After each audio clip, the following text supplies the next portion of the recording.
Hello, welcome to job preparation guidance. আজকে একটা নতুন রিক্রুটমেন্টের নোটিফিকেশন নিয়ে এসেছি।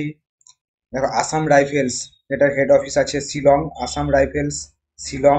এই শিলং থেকে একটা নোটিশ দেওয়া হয়েছে, সেটা আসাম রাইফেলসের টেকনিক্যাল আর ট্রেডসম্যানদের রিক্রুটমেন্ট হবে, যেটা র্যালি রিক্রুটমেন্ট হবে 2025 সালের রিক্রুটমেন্ট। এটার রিক্রুটমেন্ট 22শে মার্চ পর্যন্ত এটার লাস্ট ডেট রয়েছে, 22শে মার্চ। আর শুরু হয়েছে 22শে ফেব্রুয়ারি। 22শে ফেব্রুয়ারি থেকে 22শে মার্চ, 22শে মার্চ লাস্ট ডেট। এখনো সময় রয়েছে দুদিনের মতো, সরি 10 দিনের মতো অ্যাপ্লাই করতে পারো। 22শে মার্চ লাস্ট ডেট। এটা অ্যাপ্লাই কি করে করবে? এটা অনলাইনে অ্যাপ্লিকেশন হবে। অ্যাপ্লিকেশনের লিঙ্ক আমি ডেসক্রিপশন বক্সে দিয়ে দিচ্ছি, সেখানে গিয়ে তোমরা অ্যাপ্লিকেশন করতে পারো। অ্যাপ্লিকেশনের ফিস কত থাকছে? গ্রুপ বি যে পোস্টগুলো রয়েছে সেখানে অ্যাপ্লিকেশনের ফিস থাকছে 200 টাকা। আর গ্রুপ সি যে পোস্টগুলো রয়েছে সেখানে অ্যাপ্লিকেশনের ফিস থাকছে 100 টাকা। এগুলো এসবিআই এর এই কারেন্ট অ্যাকাউন্ট নাম্বার একটা দেওয়া রয়েছে, সেই এসবিআই এর কারেন্ট অ্যাকাউন্ট নম্বর 3708804671 এই নাম্বারে, এই অ্যাকাউন্ট নাম্বারে তার ডিটেলস, আইএফএসসি কোড সমস্ত কিছু দেওয়া রয়েছে। এখানে ডিপোজিট করে দিতে হবে। সেই ডিপোজিট করে দেওয়ার স্লিপটা নিয়ে, যে স্লিপ বা যা কিছু প্রুফ তোমরা দিচ্ছ অনলাইনে দিলে, সেই যে অনলাইনের যে ডিপোজিট কপিটা, সেটা দিয়ে দিতে হবে অ্যাপ্লিকেশনের সময়। যারা এসসি রয়েছো, এসটি রয়েছো, এছাড়াও ফিমেল এক্স সার্ভিসম্যান, এদের জন্য কোনো চার্জ লাগবে না, এদের জন্য কোনো ফিস লাগছে না।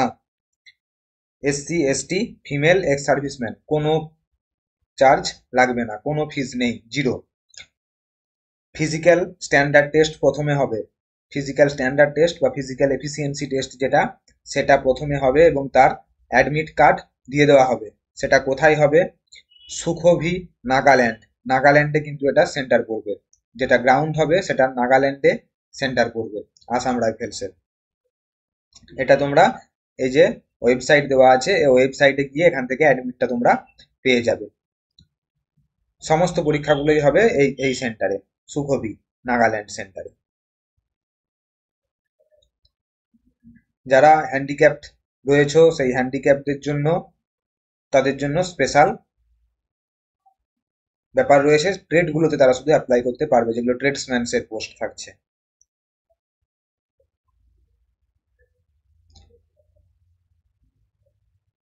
এজ কত হতে হবে? 1লা জানুয়ারি 2025 অনুযায়ী তোমরা এজটা ক্যালকুলেট করবে, যে এজ কত হচ্ছে। সেই অনুযায়ী তোমাদের কত বছর বয়স হতে হবে, সেটা হলো 18 থেকে 21। যেগুলো গ্রুপ সি পোস্ট সেগুলো 18 বছর, আর গ্রুপ বি পোস্ট সেগুলো 21 বছর হতেই হবে, না হলে অ্যাপ্লাই করতে পারবে না। আর ম্যাক্সিমাম গ্রুপ সি পোস্টগুলোর জন্য 23 বছর, আর গ্রুপ বি পোস্টগুলোর জন্য 30 বছর পর্যন্ত অ্যাপ্লাই করতে পারবে।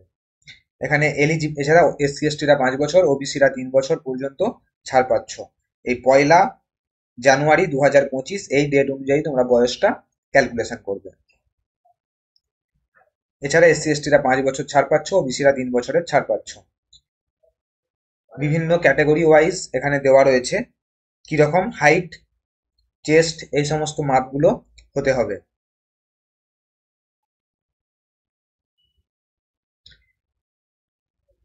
যেগুলো ফার্মাসিউটিক্যাল পোস্ট, সেই ফার্মাসিউটিক্যাল পোস্টের জন্য 170 সেন্টিমিটার, শুধু এই পোস্টের জন্য নয়, সমস্ত পোস্টেই 170 সেন্টিমিটার হাইট হতে হবে মেল। আর সেটা তোমার মেলের জন্য। আর চেস্ট হতে হবে 80 সেন্টিমিটার, এক্সপেনশন হবে 5 সেন্টিমিটার, মানে 80 85। আর হাইট হতে হবে 170। আর যারা বিভিন্ন ওই হিলি রিজিয়ানের মধ্যে পড়ছো তাদের 165 হলেই হবে। আর যারা শিডিউল ট্রাইবে থাকছো তাদের 162.5 এটা হলেই হবে। হিলি রিজিয়নে যারা থাকছো তাদের চেস্ট হতে হবে 78। আর ট্রাইবালস এসটিদের জন্য 76। এটা ম্যাক্সিমাম জায়গাতে একই, এই অনুযায়ী চলবে।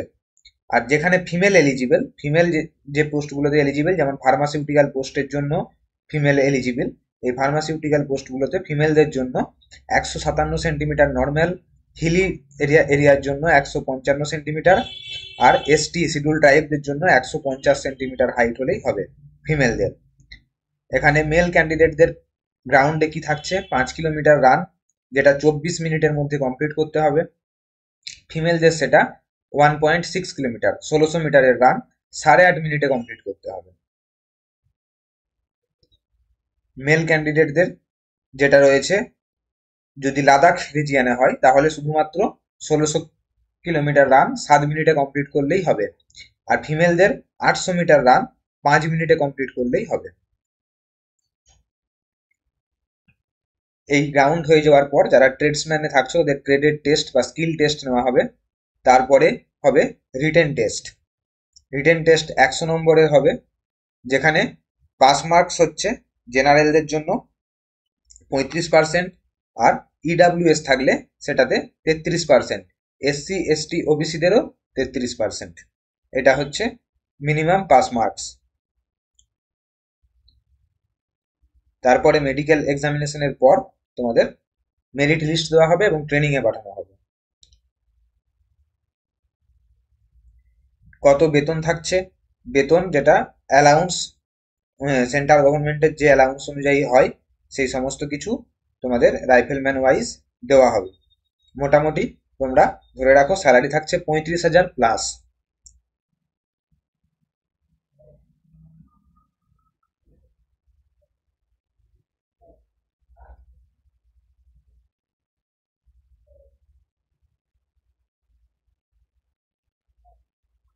সকাল 9টা থেকে বিকেল 5:30 পর্যন্ত কোনো কিছু জানার থাকলে তোমরা এই নম্বরগুলোতে ফোন করতে পারো, ফোন নাম্বার দেওয়া রয়েছে।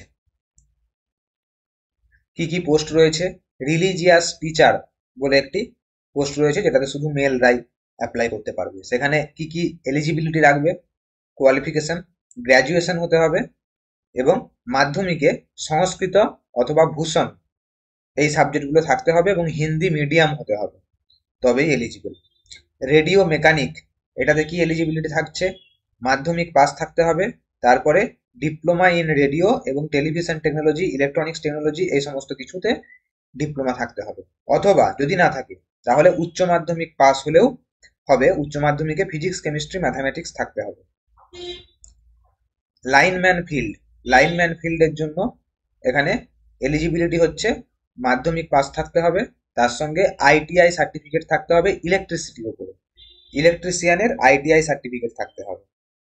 ইঞ্জিনিয়ার ইকুইপমেন্ট মেকানিক, এটাও শুধুমাত্র মেলের পোস্ট, এটাতে কোয়ালিফিকেশন লাগবে মাধ্যমিক পাস, তারপরে আইটিআই সার্টিফিকেট থাকতে হবে। ইঞ্জিনিয়ার ইন ইকুইপমেন্ট মেকানিক ট্রেডের উপরে আইটিআই সার্টিফিকেট থাকতে হবে। ইলেকট্রিশিয়ান মেকানিক ভেহিক্যাল, এখানেও মাধ্যমিক পাস থাকতে হবে, তারপরে আইটিআই সার্টিফিকেট থাকতে হবে মোটর মেকানিক্সে। রিকভারি ভেহিক্যাল মেকানিক, এখানেও মাধ্যমিক পাস এবং ভেহিক্যাল মেকানিকের উপরে, ভেহিক্যাল অপারেটরের ওপর আইটিআই সার্টিফিকেট থাকতে হবে। আপ হোয়েস্টার, এটাও শুধুমাত্র মেলদের পোস্ট, এখানে মাধ্যমিক পাস এবং তার সঙ্গে আইটিআই সার্টিফিকেট থাকতে হবে আপ হোয়েস্টার ট্রেডে। ভেহিক্যাল মেকানিক ফিটার, এখানেও মাধ্যমিক পাস সঙ্গে আইটিআই সার্টিফিকেট থাকতে হবে, অথবা ডিপ্লোমা থাকলেও হবে, এবং মাধ্যমিকেতে ইংলিশ ম্যাথামেটিক্স আর সায়েন্স এই সাবজেক্টগুলো থাকতে হবে। ডটসম্যান, ডটসম্যানেতেও উচ্চ মাধ্যমিক পাস থাকতে হবে, সঙ্গে 3 বছরের ডিপ্লোমা, আর্কিটেকচার অ্যাসিস্ট্যান্টশিপে ওপরে ডিপ্লোমাটা থাকতে হবে। ইলেকট্রিক্যাল অ্যান্ড মেকানিক্যাল ট্রেড, এটাতে ব্যাচেলার ডিগ্রি থাকতে হবে ইলেকট্রিক্যাল অথবা মেকানিক্যালের উপর, মানে বিটেক থাকতে হবে। সিভিল ইঞ্জিনিয়ারিং এ থাকলেও এলিজিবল। প্লাম্বার, প্লাম্বারে মাধ্যমিক পাস সঙ্গে আইটিআই সার্টিফিকেট থাকতে হবে প্লাম্বার ট্রেডে। অপারেশন থিয়েটার টেকনিশিয়ান, এখানে উচ্চ মাধ্যমিক পাস থাকতে হবে সঙ্গে ডিপ্লোমা থাকতে হবে ওটির ওপরে। ফার্মাসিস্ট, এটাতে মেল ফিমেল দুজনেই এলিজিবল, এখানের এলিজিবিলিটি হচ্ছে উচ্চ মাধ্যমিক পাস হতে হবে, তারপরে গ্র্যাজুয়েশন অথবা ডিপ্লোমা থাকতে হবে ফার্মাসিস্টের উপরে, ডি ফার্ম অথবা বি ফার্ম থাকতে হবে ফার্মাসিস্টের উপরে, যেটা মিনিমাম 2 বছরের হতে হবে। ডিপ্লোমা হোক বা গ্র্যাজুয়েশন হোক, যেটা মিনিমাম 2 বছরের হতে হবে, তার কমে হবে না। এবং এখানে কম করে হলেও 500 ঘন্টার উপর ইন্টার্নশিপ থাকতে হবে, 500 ঘন্টা কাজ করেছো এরকম ইন্টার্নশিপ দেখাতে হবে। এক্স রে অ্যাসিস্ট্যান্ট, এখানে উচ্চ মাধ্যমিক পাস হতে হবে, তারপরে রেডিওলজির ওপর ডিপ্লোমা থাকতে হবে। ভেটেরিনারি ফিল্ড অ্যাসিস্ট্যান্ট, এখানে উচ্চ মাধ্যমিক পাস হতে হবে, সঙ্গে ডিপ্লোমা থাকতে হবে ভেটেরিনারির ওপর, ভেটেরিনারি সায়েন্সে ডিপ্লোমা থাকলেই হবে। সাফাই, এখানে মাধ্যমিক পাস হলেই হবে, আর কিছুই লাগছে না। সাফাই, এটাও শুধুমাত্র মেলের জন্য। বিভিন্ন পোস্টের জন্য কতগুলো করে ভ্যাকেন্সি, সেটার ডিটেলস এটা দেওয়া রয়েছে, এটা তোমরা পজ করে ডিটেলস দেখে নিতে পারো। মোট পোস্ট রয়েছে 215টা, যেখানে জেনারেলদের জন্য 89টা, এসসি রয়েছে 31টা, এসটি রয়েছে 16টা, ওবিসি রয়েছে 57টা, ইডাব্লিউএস রয়েছে 22টা। এই হলো ডিটেলস। যারা অ্যাপ্লাই করতে চাইছো তারা অ্যাপ্লাই করতে পারো। 22শে মার্চ লাস্ট ডেট। লিঙ্কটা আমি ডেসক্রিপশন বক্সে দিয়ে দিচ্ছি। ভিডিওটা ভালো লাগলে লাইক করো, কমেন্ট করো, কিছু জানার থাকলে কমেন্ট করতে পারো, বন্ধুদের সঙ্গে শেয়ার করো, আর চ্যানেলটা সাবস্ক্রাইব করে বেল আইকনটা প্রেস করে রাখো। Thank you. আবার অন্য কোনো দিন অন্য কোনো নোটিফিকেশন নিয়ে চলে আসছি।